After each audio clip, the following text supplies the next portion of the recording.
Bonjour mes frères et sœurs, c'est encore avec une grande joie que je vous retrouve. Bientôt la rentrée et avec toutes les augmentations qui nous environnent, il est normal que tous nous soyons inquiets.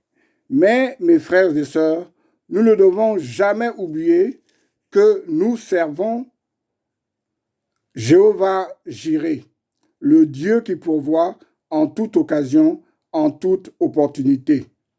Que toute la gloire lui revienne. Amen. Aujourd'hui, le passage à étudier est Luc 13, 22 à 30. Je répète, Luc 13, 22 à 30. Lisons. Jésus traversait les villes et les villages, enseignant et faisant route vers Jérusalem. Quelqu'un lui dit, « Seigneur, n'y a-t-il que peu de gens qui soient sauvés ?» Il leur répondit, « Efforcez-vous d'entrer par la porte étroite, car je vous le dis, beaucoup chercheront à entrer et ne le pourront pas.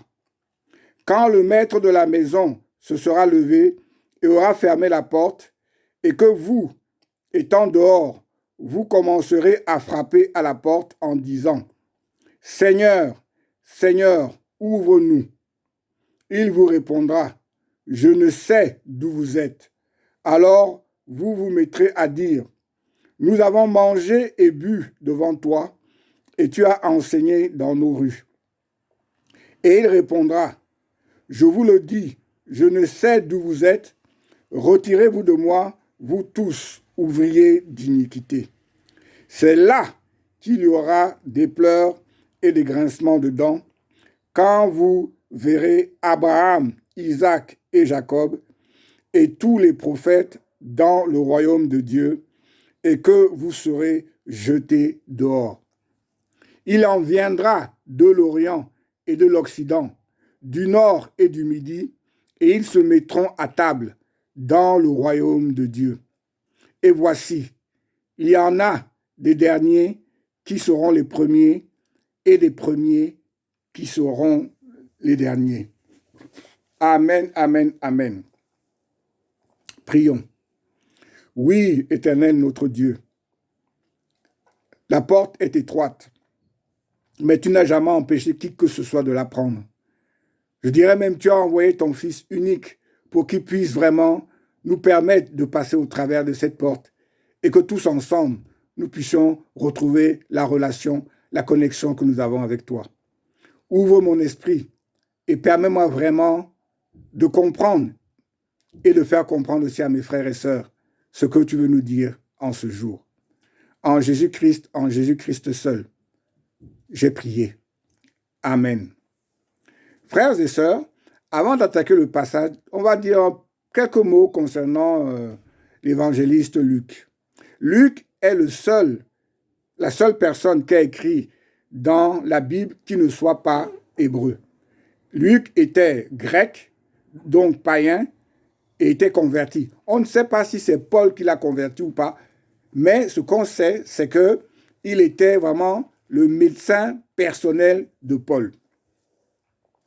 Dans le christianisme, comme dans le judaïsme, et aussi en islam, la porte a toujours eu une importance vraiment fondamentale. Les portes ont toujours été ouvertes, que ce soit dans les églises, dans les synagogues ou dans les mosquées. Mais hélas, avec la situation et les attentats, les choses ont totalement tourné. Maintenant, on se retrouve souvent en face de portes fermées. Mais dans le passage à étudier, Jésus parle de la porte étroite qu'il faut traverser, notamment pour entrer dans le royaume des cieux. Ce que nous devons comprendre dès le départ, c'est que cette porte, c'est lui, le Christ, c'est lui-même. Tous, nous connaissons le jugement dernier qui consiste à entrer soit au paradis, soit en enfer après notre mort. Cette entrée va donc dépendre vraiment de la place que Jésus a dans notre vie, dans notre cœur, évidemment aussi.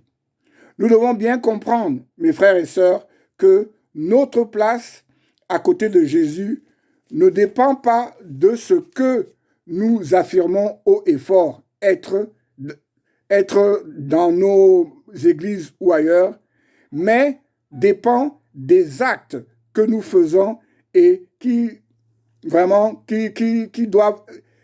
démontrer concrètement que nous sommes en Jésus-Christ à travers leur adéquation par rapport à la vie de Jésus. Parler de la porte étroite revient donc à parler du salut. Être sauvé, c'est être arraché à une situation de détresse pour se retrouver en sécurité avec Jésus-Christ. Si nous sommes en Jésus-Christ, tout au long de notre existence, il va nous soutenir, et cela jusqu'au dernier temps. Et c'est ce qui va nous permettre vraiment d'avoir cette certitude-là que nous sommes enfants de Dieu. Ce qui peut paraître paradoxal, mes frères et sœurs, c'est que dans le domaine de la grâce, la porte est grande ouverte parce que Dieu ne fait exception de personne. L'accès n'est pas destiné à une élite ethnique, spirituelle ou autre, mais c'est notre propre comportement en tant qu'être humain, notamment vis-à-vis de Jésus, qui va déterminer notre passage dans cette porte pour faire vraiment ressortir cette situation. Nous allons vraiment passer par certains constats, et ce sont ces constats qui vont nous faire comprendre pourquoi la porte est devenue étroite. Le premier des constats, c'est le péché. Genèse 3, 22 à 24 nous dit. Genèse 3, 22 à 24 nous dit, je lis. L'Éternel Dieu dit, voici l'homme est devenu comme l'un de nous, pour la connaissance du bien et du mal. Empêchons-le maintenant d'avancer sa main, de prendre de l'arbre de vie, d'en manger et de vivre éternellement.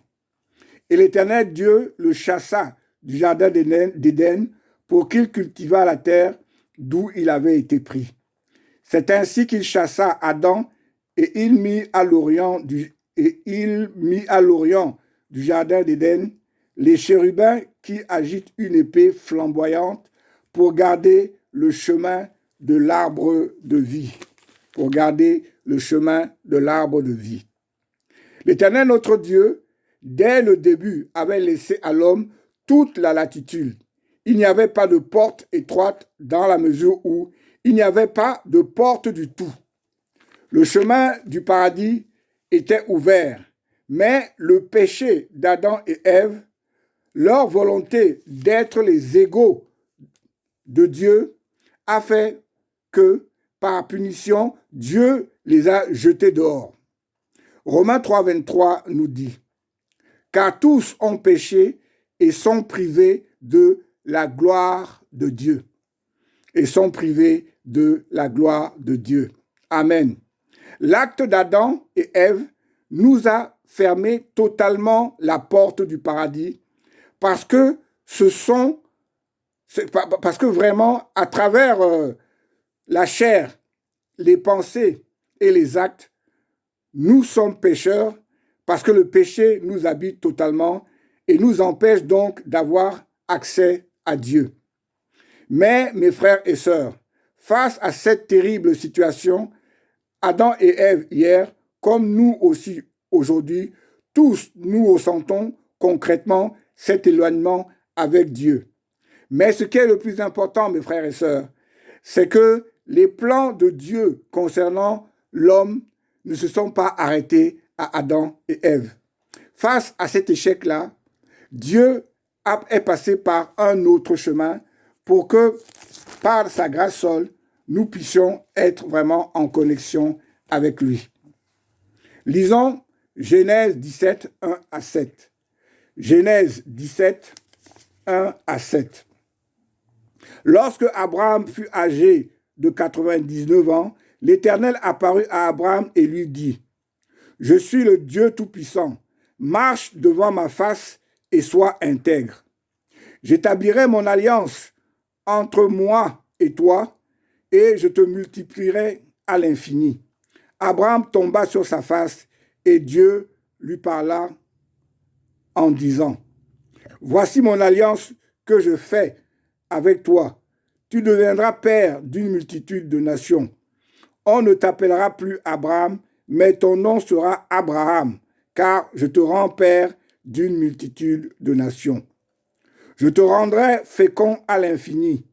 Je ferai de toi des nations, et des rois sortiront de toi. J'établirai mon alliance entre moi et toi et tes descendants après toi. Selon leur génération, ce sera une alliance perpétuelle en vertu de laquelle je serai ton Dieu et celui de ta postérité après toi. Je serai ton Dieu et celui de ta postérité après toi. Mes frères et sœurs, pour tenir sa promesse, Dieu va choisir la postérité ethnique d'Abraham, non pas comme une finalité dans le plan parfait du salut, mais comme un moyen pour qu'à travers le peuple d'Israël, comme Dieu a dit à Abraham, que tous les peuples de la terre soient bénis en lui. Mais ce qu'on va constater, ce qu'on va remarquer, hélas, c'est, comme nous dit Jérémie 2, 1 à 3. La parole de l'Éternel me fut adressée en ces mots. Va, écris aux oreilles de Jérusalem, ainsi parle l'Éternel. Je me souviens de ton amour lorsque tu étais jeune, de ton affection lorsque tu étais fiancé, quand tu me suivais au désert dans une terre inculte. Israël était consacré à l'Éternel. Il était les prémices de son revenu. Tous ceux qui en mangeaient et se rendaient coupables, et le malheur fondait sur eux, dit l'Éternel. Et le malheur fondait sur eux, dit l'Éternel. Mes frères et sœurs, Dieu a tout donné à Israël. Il lui a donné une loi. Il lui a donné des leaders. Mais tout s'est terminé par une déception totale. Parce que Israël, qui devait être, comme nous le dit le verset 3, les prémices du revenu de Dieu, Israël, qui devait être la porte d'entrée pour tous les peuples, va échouer.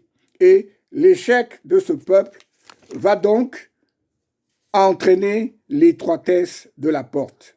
Mais, mes frères et sœurs, le même Dieu qui est avec nous, le même Dieu qui nous soutient jour après jour, va dire à travers le prophète Ésaïe.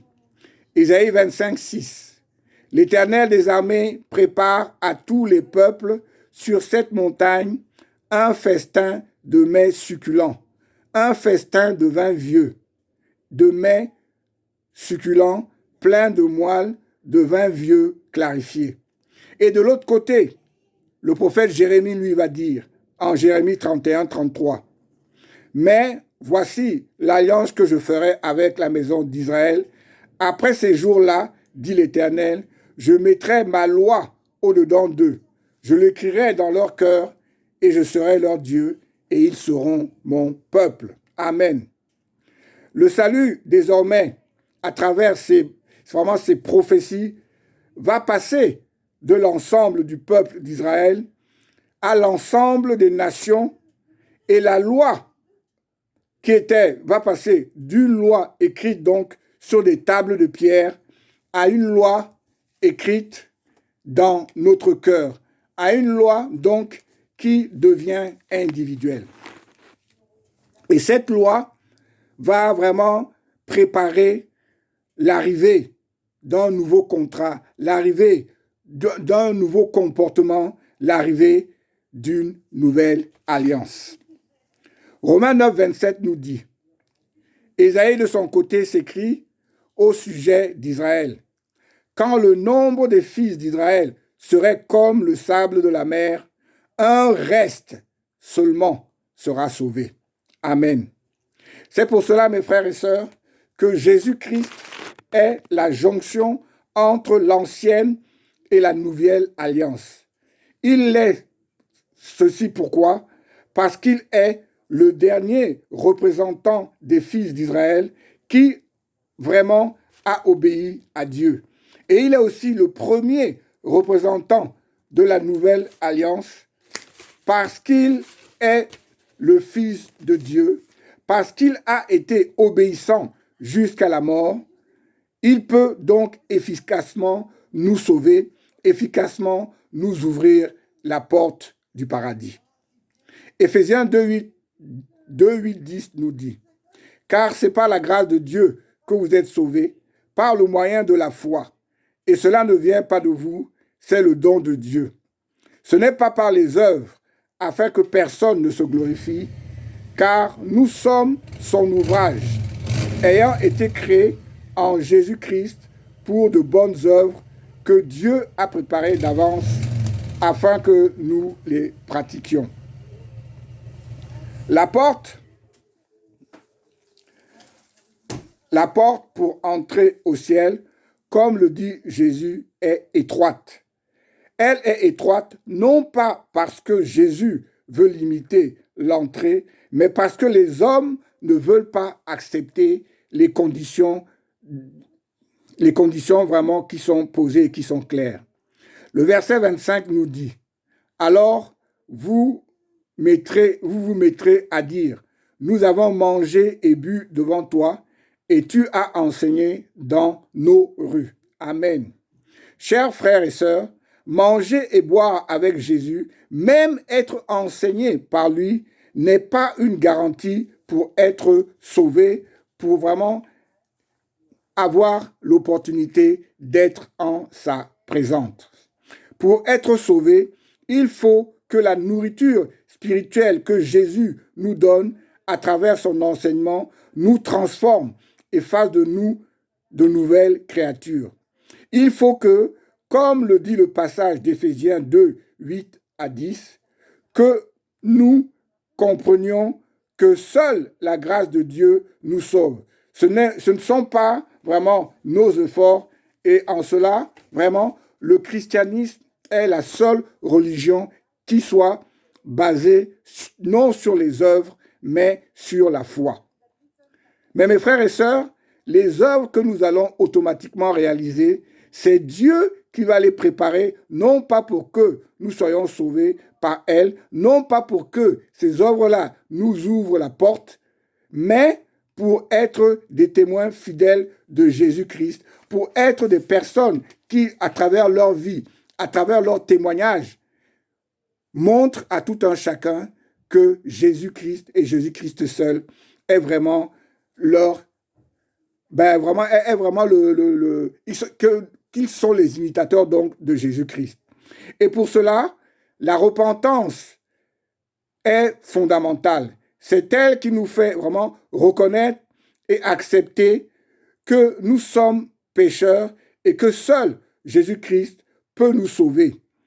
Si cette repentance est sincère, c'est elle qui va nous donner la force de garder notre salut jusqu'au bout, jusqu'à notre mort, grâce à la présence en nous du Saint-Esprit qui, jour après jour, nous nourrit, qui, jour après jour, nous donne vraiment la force d'aller de l'avant et la force vraiment de nous comporter comme Jésus-Christ veut que nous nous comportions. Luc 17, 11-19 nous dit, Luc 17, 11-19, Jésus se rendant à Jérusalem passait entre la Samarie et la Galilée. Comme il entrait dans un village, 10 lépreux vinrent à sa rencontre. Se tenant à distance, ils élevèrent la voix et dirent, « Jésus, Maître, aie pitié de nous. » Dès qu'il les eut vus, il leur dit, « Allez vous montrer au sacrificateur. » Et pendant qu'ils y allaient, il arriva qu'ils furent guéris. L'un d'eux, se voyant guéri, revint sur ses pas, glorifiant Dieu à haute voix. Il tomba sur sa face aux pieds de Jésus et lui rendit grâce. C'était un Samaritain. Jésus, prenant la parole, dit, « Les 10 n'ont-ils pas été guéris? Et les 9 autres, où sont-ils? Ne s'est-il trouvé que cet étranger pour revenir et donner gloire à Dieu? » Puis il dit, « Lève-toi, va, ta foi t'a sauvé. » Amen, amen. Jésus a guéri les 10 lépreux, mais un seul est revenu glorifier Dieu. Un seul, et en plus un étranger, a compris que être guéri physiquement est bien, mais être guéri spirituellement, avoir l'opportunité vraiment de glorifier Dieu, pour que en retour, pour que parce que nous nous sommes humiliés devant lui, pour qu'il puisse, comme dit Jésus, nous sauver, est encore plus important. Hier, avec les 10 lépreux, comme aujourd'hui, à travers nos maladies, nos chômages, nos divorces et autres, nous passons par des situations difficiles, par des situations catastrophiques. Mais seul Dieu peut nous sortir de ces situations-là. Mais, comme pour le seul lépreux reconnaissant, c'est quand on reconnaît la main de Dieu dans notre vie et que celle-ci nous transforme, c'est à ce moment-là que l'on est sauvé parce qu'on est conscient de la présence et de l'existence de Dieu. Jean 14, 6 nous dit, « Je suis le chemin, la vérité et la vie. Nul ne vient au Père que par moi. » Mes frères et sœurs, il n'y a pas un autre chemin, une autre voie pour traverser la porte que Jésus-Christ. Il est le seul intermédiaire entre les hommes et Dieu, son Père. Vouloir passer par Marie, par les anges, par les saints ou par les œuvres nous ferme automatiquement la porte du paradis. Mes frères et sœurs, vous devez comprendre que ce n'est pas moi qui le dis, mais c'est la parole de Dieu. 1 Jean 4, 14 nous dit, « Et nous avons vu et nous attestons que le Père a envoyé le Fils comme sauveur du monde. » Amen. Le Père a envoyé le Fils comme sauveur du monde. Si nous acceptons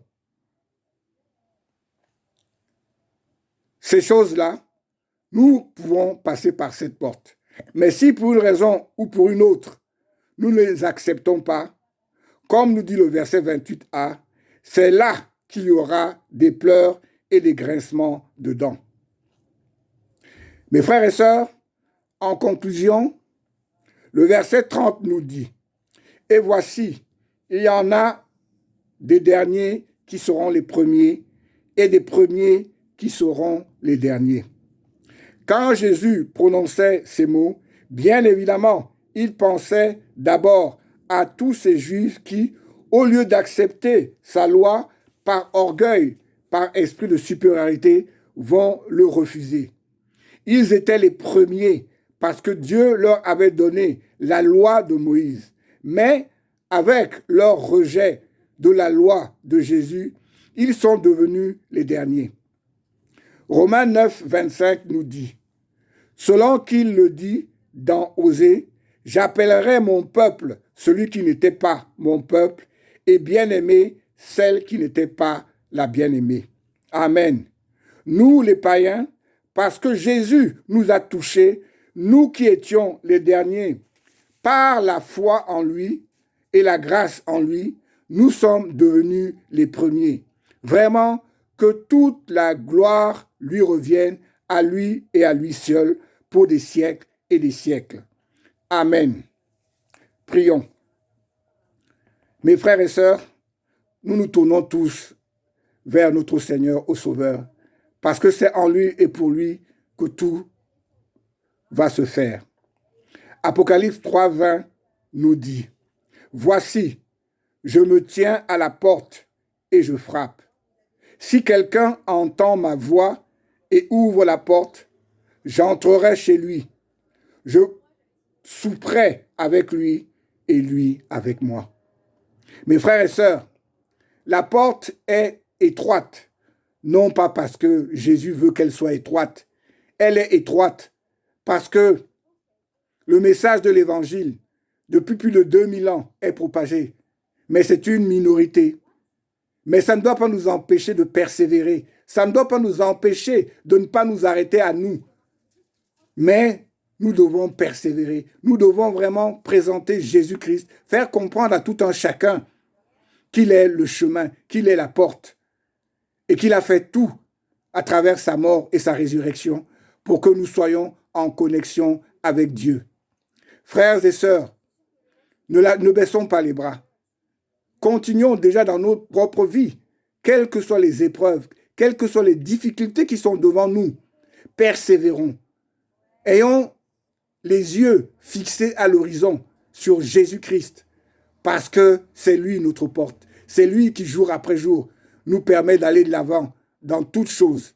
C'est lui qui s'est sacrifié et c'est lui qui nous parle de l'intérieur comme de l'extérieur.